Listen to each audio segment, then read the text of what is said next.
90% মহিলারা জাহান্নামে যাবে। রাসূল বললেন অধিকাংশ নারীরা এই জাহান্নামের মধ্যে যাবে। নবীজি বলা পর বললেন, খাদিজা বললেন ইয়া রাসূলুল্লাহ ইয়া হাবিবাল্লাহ, কারণটা কি জানতে পারি?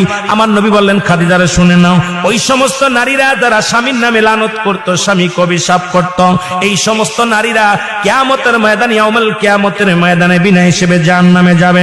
আমার বাবারা, যারা স্বামীর দুর্নাম করে, স্বামীকে অভিশাপ দেয়, স্বামীকে লানত করে, যত বড় নামাজি হোক, যত বড় হাজি হোক, ওই মেয়ে বিনা হিসেবে জাহান্নামে চলে যাবে। সারা জীবন স্বামীর জন্য দোয়া করবেন, স্বামীকে অভিশাপ দিবেন না, স্বামীকে গালি দিবেন না। অনেক মা যা, আমার অনেক বোনেরা আছেন, বান্ধবীদের করে বড়া পড়ার ফলে বিয়ে করে সুখী হলাম না, এই বড়া পড়ার সাথে বিয়ে দিয়ে একজনও শান্তিতে থাকতে পারলাম না, ও আমার কিচ্ছু দেয় নাই, সুখে রাখে না, আমাকে ভালোবাসে না।